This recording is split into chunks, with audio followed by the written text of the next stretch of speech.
Hello viewers, thank you for joining me, and to get right into it, welcome to my review of my favorite lesser-known Studio Ghibli movie. I'll talk about this in more depth later, but there's just something kind of captivating about this movie to me, even though it's kind of out of line with the kind of Ghibli movies I usually like best.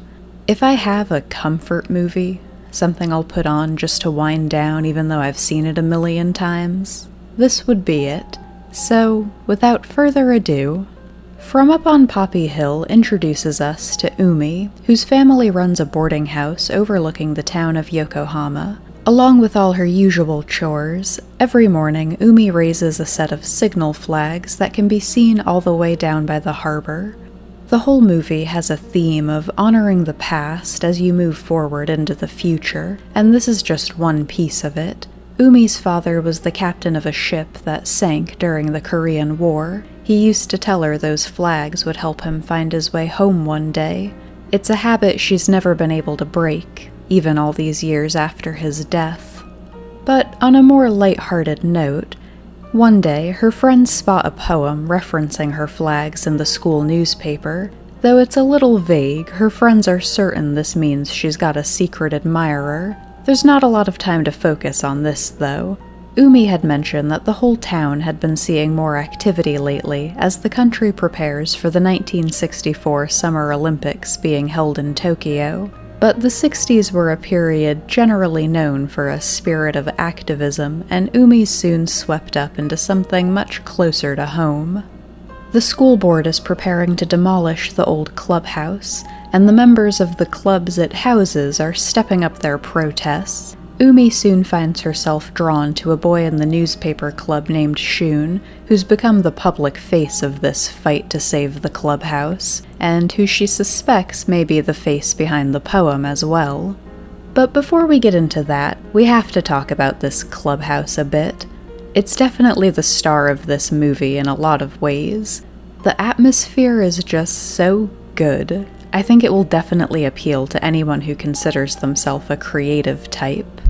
As soon as you walk inside, you're just enveloped into this world of young people who are all so passionate about the things they're studying, without a teacher in sight or needed to keep them on track. We're talking hobbies like philosophy, astronomy, chemistry. There's something kind of beautiful about it, honestly. I'm definitely someone who tends to romanticize academic settings like that and the progress being made there. Sports aside, clubs in my high school were little more than social hours. The overall atmosphere of the clubhouse is just so much fun, nerdy in the best way. The kids are all goofy, but so earnest. Like I said, there's a beauty to it, but it's not quite as beautiful as what comes next. Umi convinces Shun that the clubhouse needs a good cleaning and refurbishing if they're ever going to convince the school board it's worth saving. In this era, clubs like these were largely a boys' domain, but Umi and her friends get most of the girls in school to pitch in and help out with the cleaning. What's really beautiful about this story is how saving the clubhouse brings the whole school together. There's another big thing going on in this story, of course. A major complication to the romance, but I want to talk a little more about the other settings first.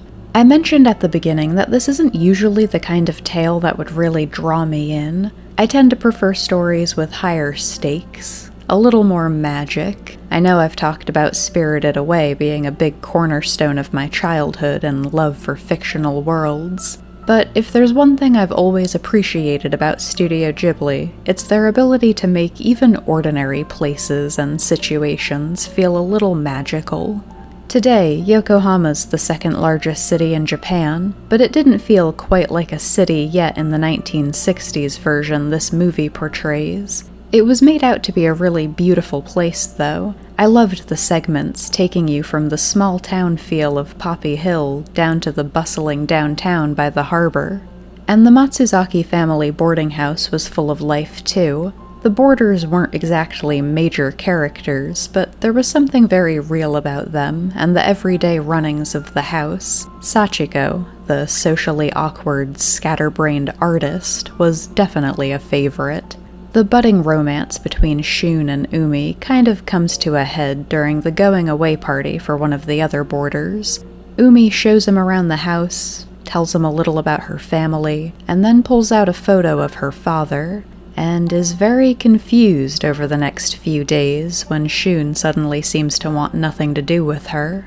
When she's finally able to get an explanation out of him, he tells her that he was adopted as a baby, and you can probably guess who she sees in the photo he pulls out of his biological father, making things between them a little worse than awkward.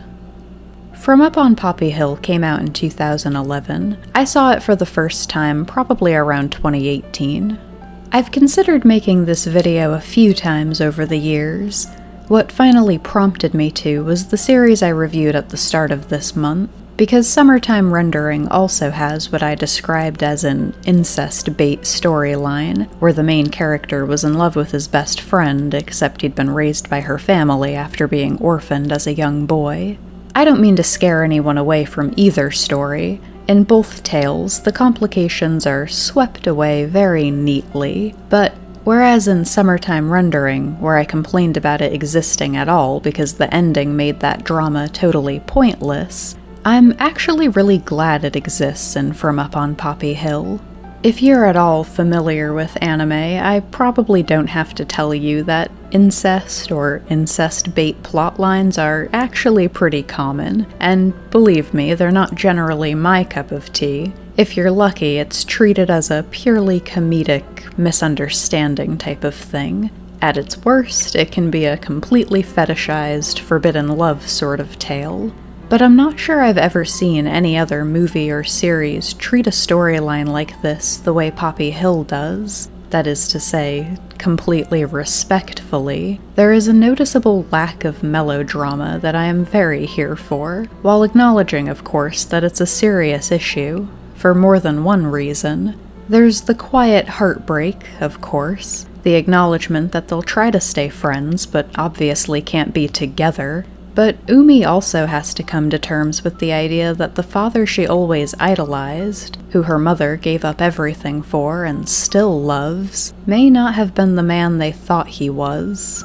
It's drama done right in so many ways. You really get a feel for each of their family dynamics, how they both want to ask about it, but also don't want to hurt their parents with those questions. Shun's got the type of gruff father who doesn't show his emotions easily, but clearly loves him, and a mother whose entire life seems to revolve around him, this second chance they were given after losing a baby of their own. And this is all happening while they're fighting to save the clubhouse. It's a really great movie. I never hear anybody talk about it, maybe because of the difficult subject matter involved. And I don't want to spoil it completely, but if you're on the fence because of that, I will say it ends up being just a misunderstanding. Maybe wrapping things up a little too neatly, to be honest, but I definitely recommend checking this one out if you never saw it. Thank you for watching.